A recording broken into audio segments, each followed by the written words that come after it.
vez um reino muito tranquilo e arborizado, com pássaros que cantavam o dia inteiro. E os súditos daquele lugar, por necessidade, foram derrubando as árvores. E à medida que as árvores foram sendo derrubadas, os pássaros foram obrigados a fazer os seus ninhos nas casas. E durante o dia, especialmente pela manhã, os passarinhos daquele reino ficavam empoleirados nas cercas, também nas poucas árvores, e desta maneira estavam mais expostos aos moradores daquele reino.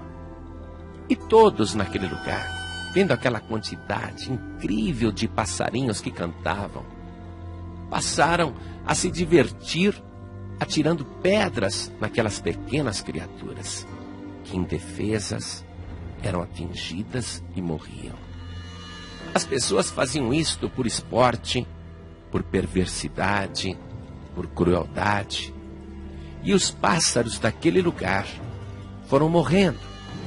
E aquele reino que era tão arborizado, alegre, que era um reino assim tão feliz, com pássaros cantando o dia inteiro, agora era um reino sombrio, sem árvores, devastado e sem cântico de pássaros. O rei, muito preocupado, reuniu o conselho e aqueles ministros que estavam mais preocupados com a ecologia aconselharam o rei a fazer um decreto determinando que a partir daquela data era proibido atirar pedras e matar qualquer tipo de passarinho, ainda que fosse um simples pardal.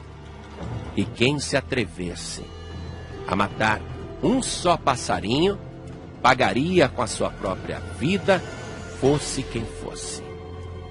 E o rei achou aquela ideia excelente, assinou o decreto e carimbou com seu selo real e mandou que os arautos apregoassem aquele decreto em todo o reino, avisando os súditos que era proibido matar passarinhos, e quem se atrevesse a fazer isso pagaria com a própria vida. E o decreto funcionou.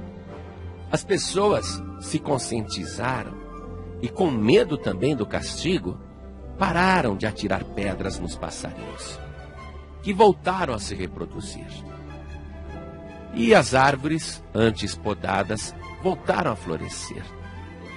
E quando, numa reserva florestal, crianças estavam brincando, o filho do rei, um garoto de 10 anos, apareceu no meio dos meninos e disse: "Vamos caçar passarinho?"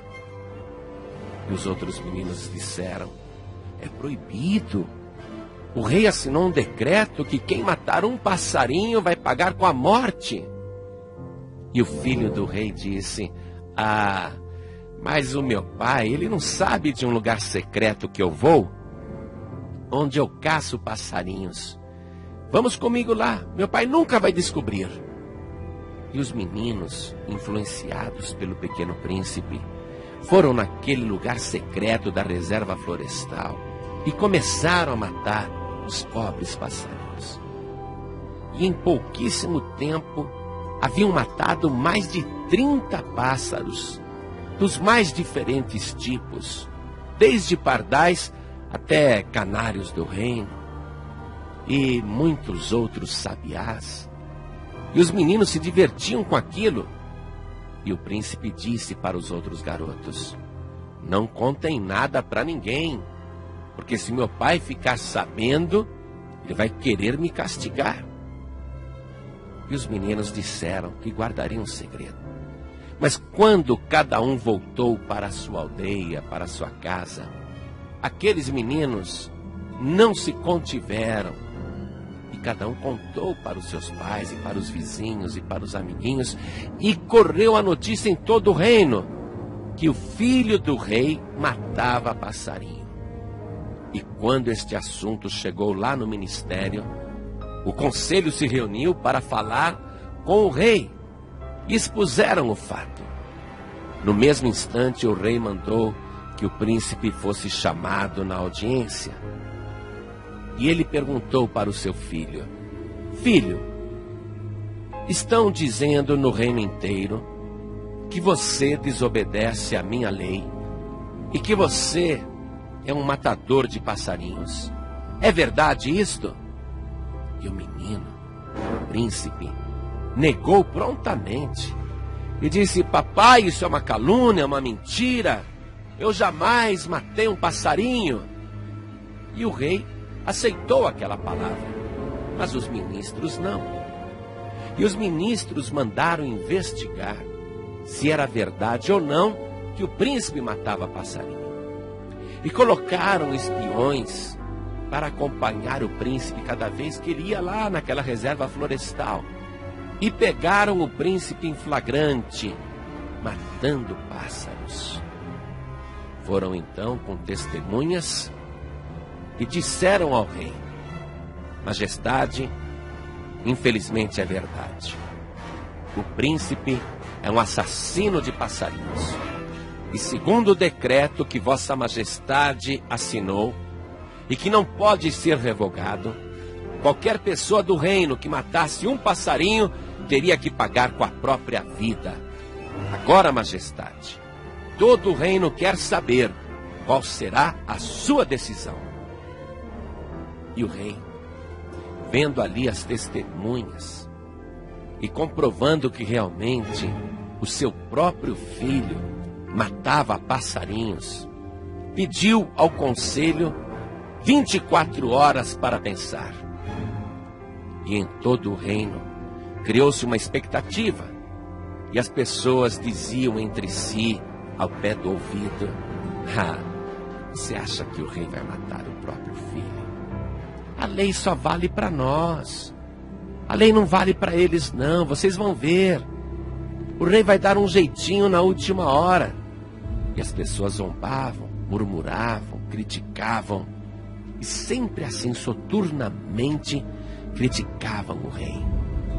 E no dia seguinte, com o conselho reunido, e também com o príncipe ali, como réu, o rei disse: tomei a minha decisão. Diante das provas irrefutáveis que o meu filho é um matador de passarinhos, tendo ele ferido a lei, e a lei não pode ser ferida, e sim cumprida, como o decreto assinado diz que não importa quem seja, vai pagar com a sua própria vida, de fato, meu filho é réu de morte. Os ministros ficaram assustados com o discurso que o rei estava fazendo, e o rei não tinha outra saída, porque se ele não agisse daquela maneira, perderia a autoridade diante dos seus súditos. E havia um silêncio profundo. E o príncipe, amargurado, vendo que o seu pai estava sendo duro no cumprimento da lei, se sentiu desesperado. E o rei continuou dizendo: como a sentença de morte tem que ser cumprida,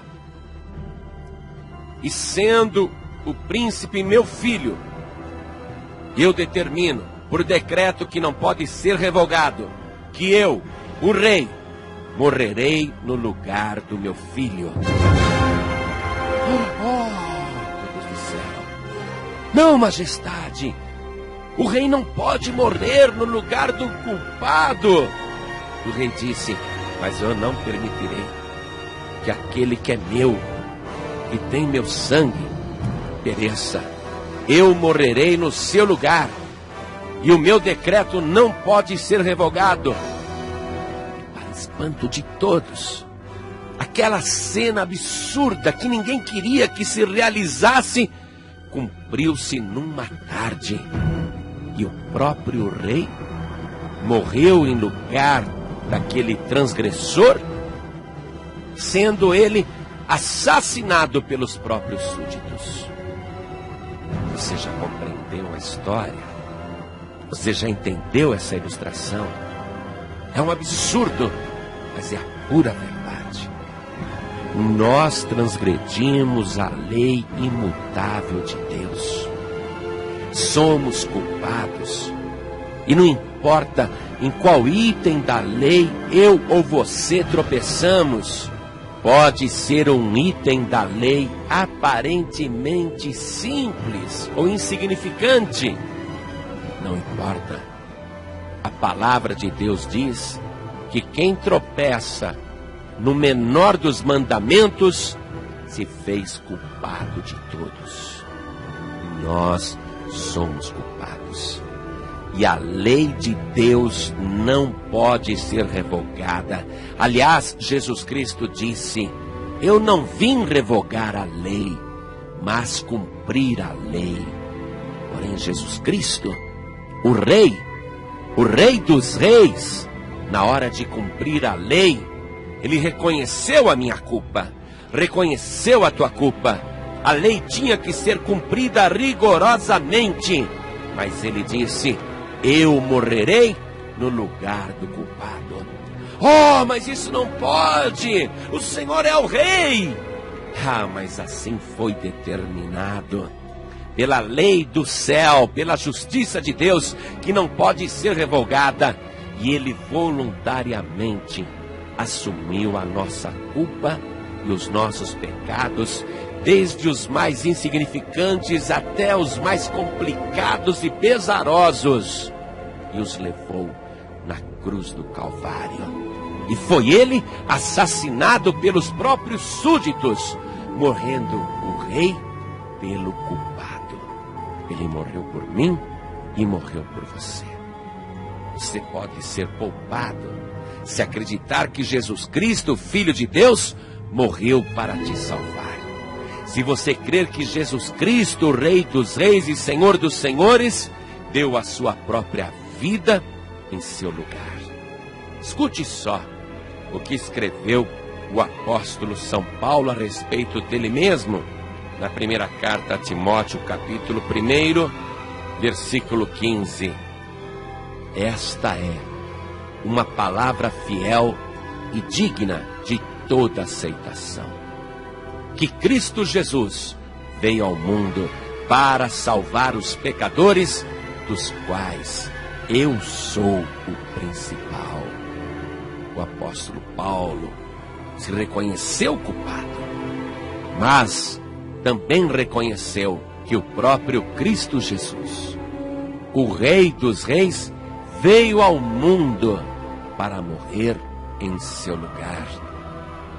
E ainda ele escreve na carta aos Gálatas, capítulo 2, versículo 20, parte B: e a vida que agora vivo na carne, vivo-a na fé do Filho de Deus, o qual me amou e se entregou a si mesmo por mim.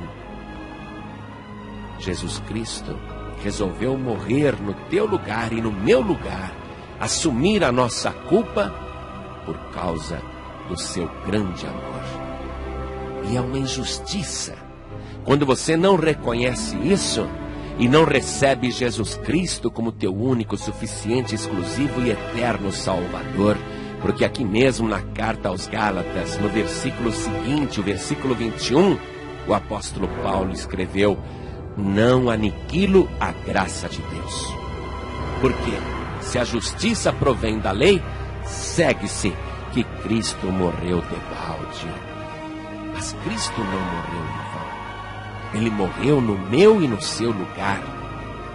Ele só poderá ter morrido em vão se você desprezar o sacrifício que ele fez na cruz do Calvário. A lei tem que ser cumprida. A palavra diz: a alma que pecar, esta morrerá. Cristo morreu no seu lugar.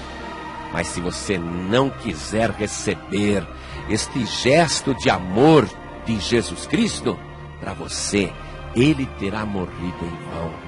Mas se você disser: de jeito nenhum, com o sacrifício que ele fez, se entregando por amor a mim, morrendo no meu lugar, de maneira nenhuma o seu sacrifício será em vão, porque eu declaro agora que Jesus Cristo é o meu único, suficiente, exclusivo e eterno Salvador.